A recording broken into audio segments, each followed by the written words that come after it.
Sarenrae with such disdain? She's a great goddess who has defeated many horrible monsters. Her shining sword has wiped whole cities from the face of the world. Not bad. Then why do you keep nagging about mercy and forgiveness? Tell me about how she slaughtered her enemies. Die for? Can I touch them? Hell no! You and Ragongar both. Keep your hands away from me.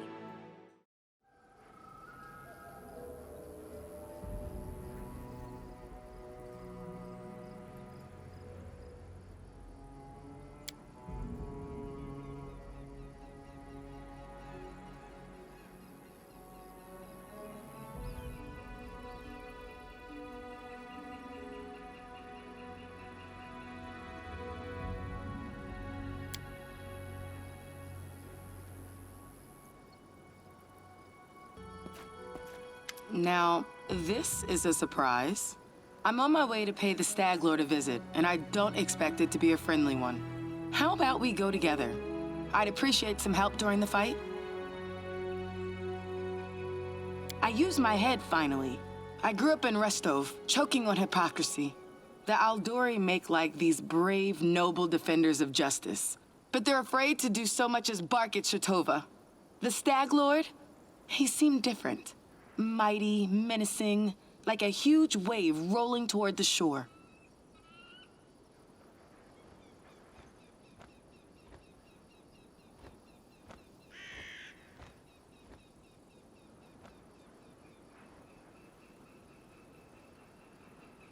He said he'd build a new kingdom here, and anyone brave enough to fight under his banner would get a new life. But now? Now he just sits in his fortress, drinking away and plumbing his bedroom pillows for some queen of his. Though, I can't say if she's real or just a symptom of his drunken delirium. I trusted him. In his name, I almost got Svetlana killed. The only living soul who's been kind to me. I was wrong, and I want to right that wrong with my own hands. I will free these lands of Staglord. What's the plan? A fight's a fight. They'll let me and anyone with me inside the fort. No questions asked. Once we're in there, we call out the Stag Lord and tell him it's time to demonstrate his royal ambitions. Let's go.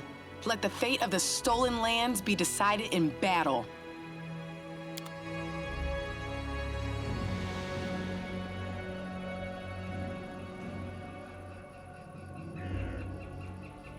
Oh, it's you, girl. Why have you come?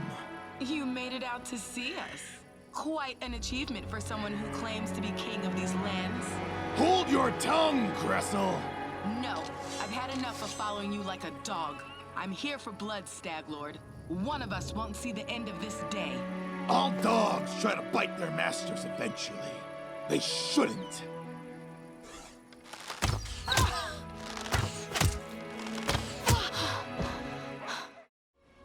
After so long, I learned to stand. Oh.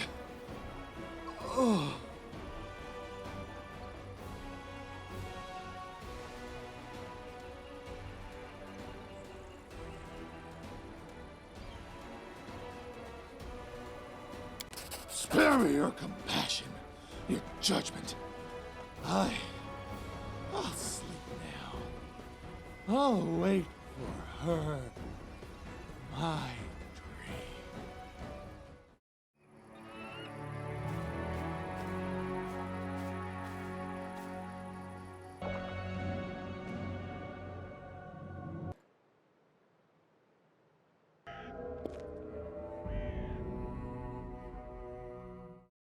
I've been meaning to ask you for a while now.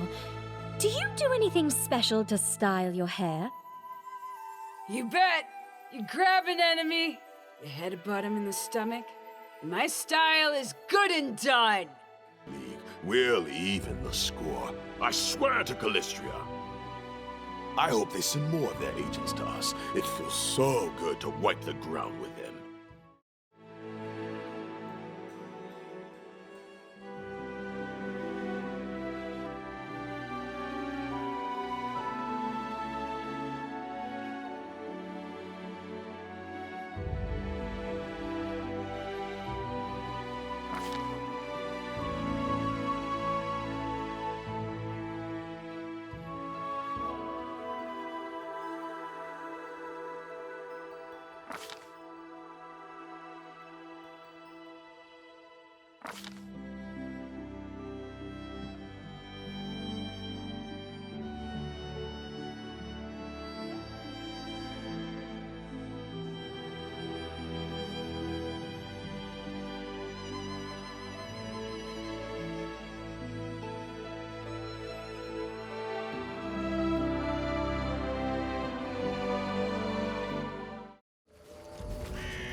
How may I serve you?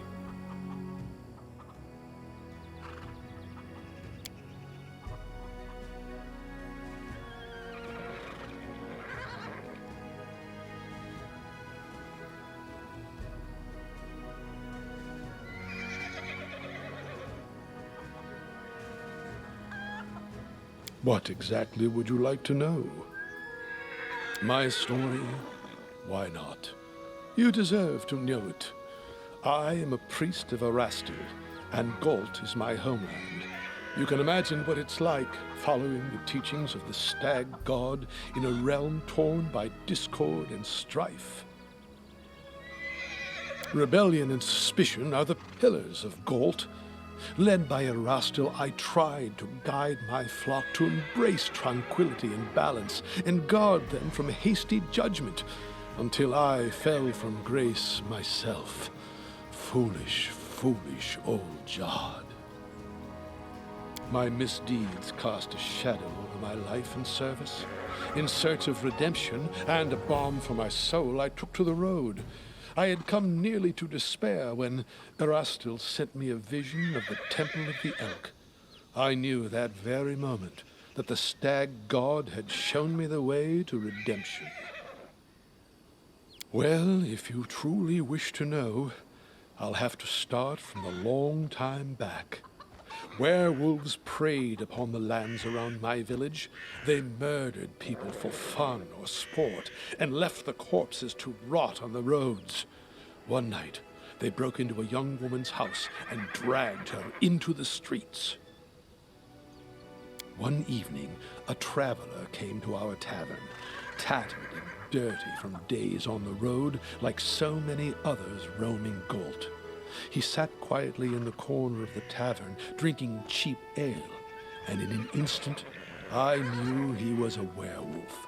I felt it in my soul. It was like Erastil himself had whispered it into my ear. Led by Providence, I left to gather my flock, and we surrounded the tavern. The retribution was swift. However, I was tragically mistaken. The young man was no werewolf. He was a bandit, sent to spy on the village by one of the local gangs. We only found out after, when we went through his things. That's still no excuse for my actions. I was a fool. I made a grave mistake. And what's worse, in the eyes of my flock, I cast doubt on Erastil's greatness. A priest who can barely hear the voice of his God is a disgrace to his Lord and himself, and corrupts the very people he would save. Whatever the case, I knew Erastil was no longer pleased with me. It was terrifying. Imagine how my mind raced when here in the Stolen Lands I heard the voice of the Stag God once again. He gave me another chance at service to atone for my guilt. Now I have regained hope, and that very hope is my most precious possession. For some it is a land of freedom, where power belongs to the people, not to lords or kings. For others, it's a land of never-ending revolution, a realm surrendered to anarchy. It depends on who you ask.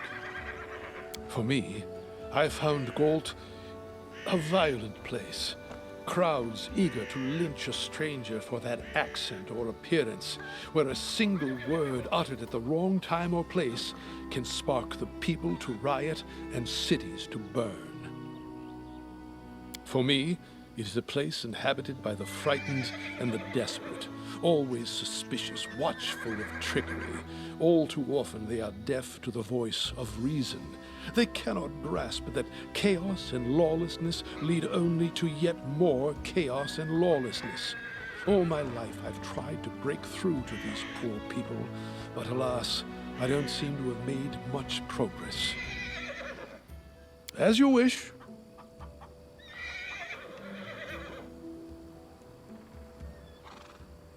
Of course, it would be my pleasure. Erastil is one of the eldest gods of Golarion. His faith emerged when the first people appeared upon the land. Erastil helped our ancestors cultivate the land and hunt. Even now, his blessing lies with those who uphold the old traditions and keep to simpler ways, far from civilization and the noise of the city. Tell that to the peasant robbed of all he owns, spending his night in the gutter, hoping to live to see the sunrise. You won't see such things in a village.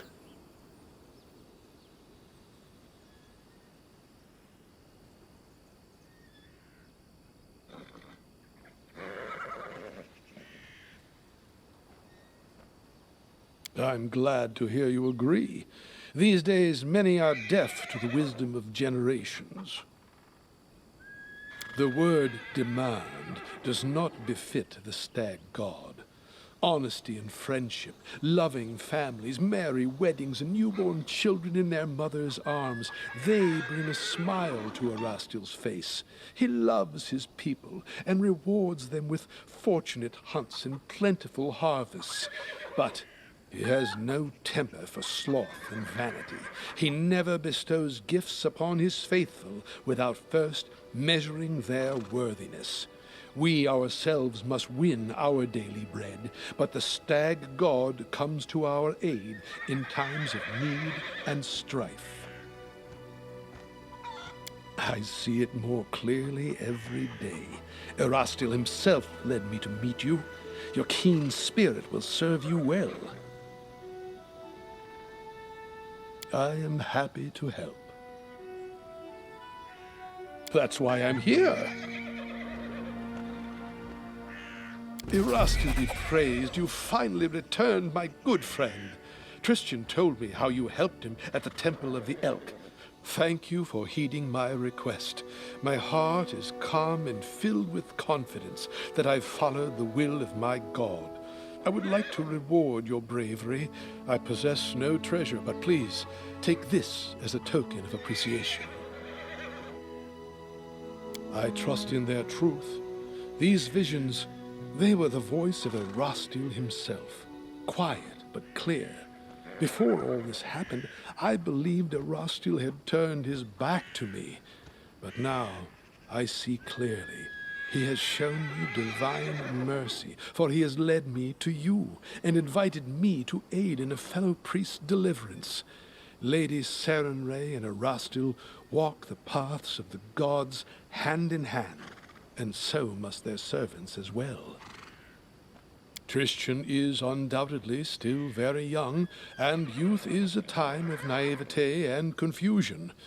But I see kindness and strength of spirit in him, traits indispensable to a priest. I sense that all that's transpired thus far is only the beginning, and the future promises great things for Christian and for you. This is why Erastil led me to the Temple of the Elk. Day and night I pray for you and for my young friend. May the stag god lead you down the true path. As you wish.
Good work. Nice to see I haven't lost my intuition for people. Not many would have managed to set out to the stolen lands and return with the Stag Lord's head, but I knew you could handle it. Congratulations are in order. Today, you'll receive the title of Baron before the High Society of Restov, and even Natala Sertova personally. God's bless her. Tomorrow, you'll be able to return to the stolen lands if you wish, but this time, as a ruler.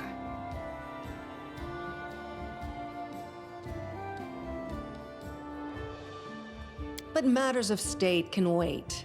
For now, enjoy this feast in your honor. All the city leaders are here. It's a great opportunity to make some useful connections. Speaking of connections, let me introduce you to Kasil Eldori. He's my adopted son and apprentice. He's a trustworthy man. I'd like to send him with you as an envoy.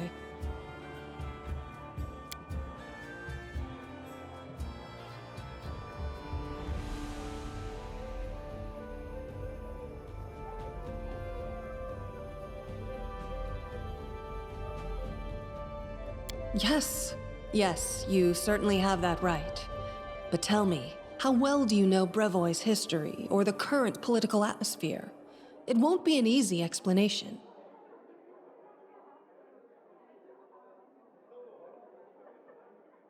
What's now called Brevoy was originally two different countries, Rostland and Issia. 200 years ago, they were stuck in constant squabbles. Then, Coral the Conqueror showed up and united the two states into one. Such diplomatic tricks are easy to manage when you have dragons at your disposal. The so-called noble houses of Brevoy, mainly Sertova, Orlovsky, and Lebeda, once ruled over Issia. We, the Aldori, ruled Rostland. The royal house Rogarvia, founded by Coral the Conqueror, forced us into obedience. But 200 years isn't long enough to make peace with such a troubled history. Even 2,000 years wouldn't be enough for us to accept Issian rule. Brevoy is a country held together by a thread, and that thread grows ever weaker.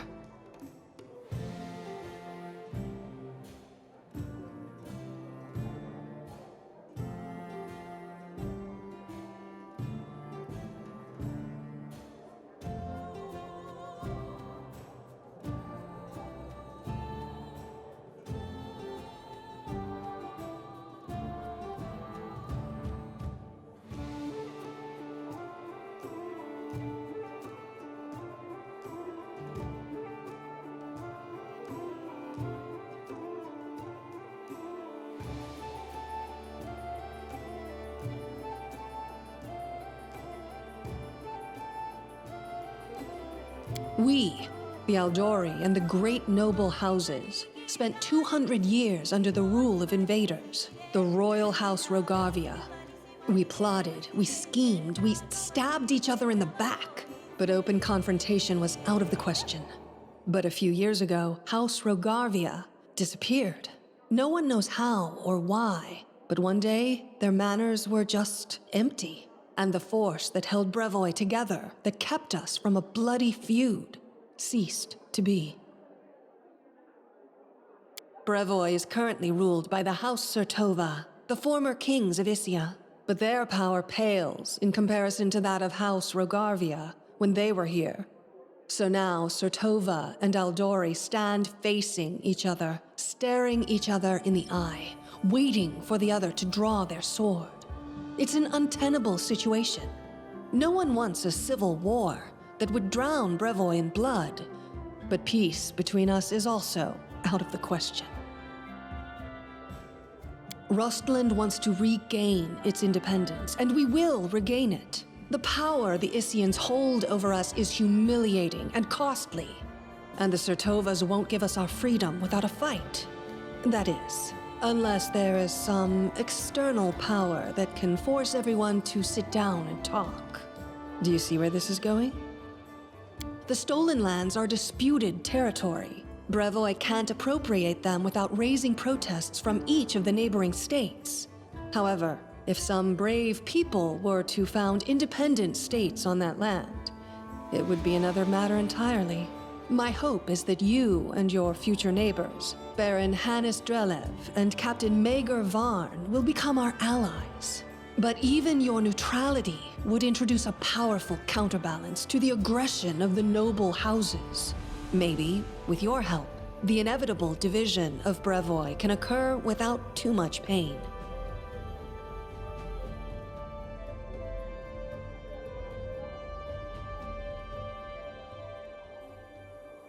We hope to get some help from the Maivani Aldori, the descendants of the Sword Lords who have fled from Koral's rage to build a new nation in the south. But the Isians know this well, and are doing everything they can to deny us this help. I won't go into details, but if my intelligence is correct, if a civil war starts in Brevoy, Maivan will be too occupied with its own inner troubles to interfere. Restov is a free city, proud of its independence from everyone, including the Aldori Sword Lords. But when it comes to Rostland's liberation, our goals align. This whole plan is our joint creation with Lord Mayor Yosef Selimius. Actually, she could still intervene and disrupt the proceedings. But she's a Surtova. Their games are always complex and multi-layered. They're always looking for ways to turn defeat into victory. If she's decided to allow you to become a baron, it means she already has some idea of how she can turn it to her benefit. Let's consider how she could do so. Maybe she understands that Rostland will inevitably separate and she doesn't want a war. In that case, new states in the stolen lands give the Isians a reason to sit down and talk without losing face. But that's an optimistic view. And truth be told, it doesn't quite match up with what we've come to expect from the Surtovas. The more likely scenario is that Natala wants to win you over to her side. If war breaks out and at least one of you stabs us in the back, Rostland will be surrounded by enemies. That might be enough to bring about our downfall. But you would fall first, and your newly formed states would be left in ruin. The Isians always like to have someone around to pull their chestnuts out of the fire for them. A piece of friendly advice? Don't do business with House Surtovas, no matter what promises they make you. Any deal with the noble houses is a deal with devils. How should I know? We're in the middle of a big game. And today, you move from being merely a piece on the board to being one of the players. I hope you have a better understanding of what's at stake. Of course, Keston gave me a full report. You dealt with the scoundrel perfectly. It would be naive to think that none of your neighbors will try to stick their hands in your affairs. Especially that sly fox Iravetti.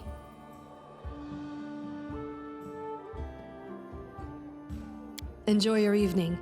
When you're ready for the official part, come to me.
Together we stand.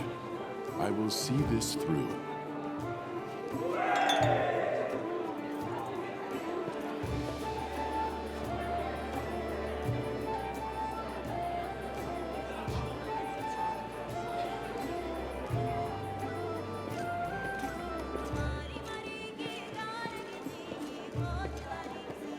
Will you drink with me?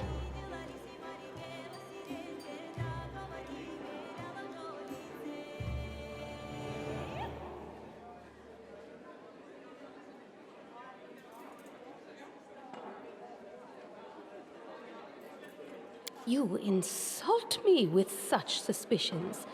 Only a very foolish poisoner would offer a cup of death with their own hand and right here for all to see. If I wished to poison you, I'd surely do it secretly and with grace. But jokes aside, I came to apologize. I know the words I said in our conversation with Lady Aldery might have offended you, but this was not my intention. The lessons life has dealt me were not easy.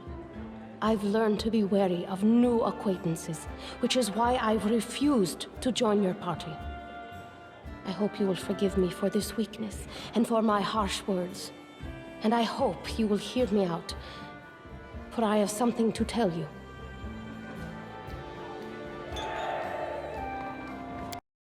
How amusing.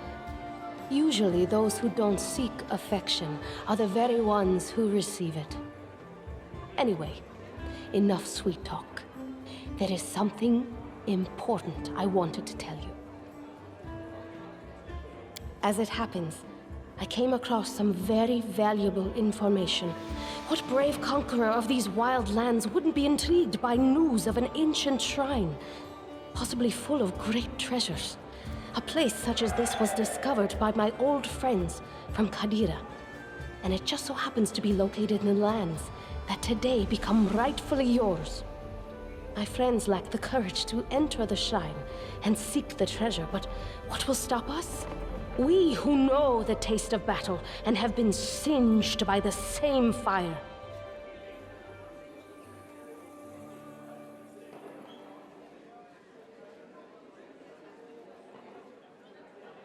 Your caution is reasonable. Well, I'm going to visit the capital of your newborn barony anyway. I might rent a house. Find me there if you decide you're interested in my offer. So long, friend. I'll call you so today because soon enough, all you'll be hearing is, Your Grace, Your Grace, Your Grace.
So, how do you like our little gathering? I hope you've made some useful connections. Shall we move on to the official proceedings? My apprentice, Casil Aldori, will go with you, won't he?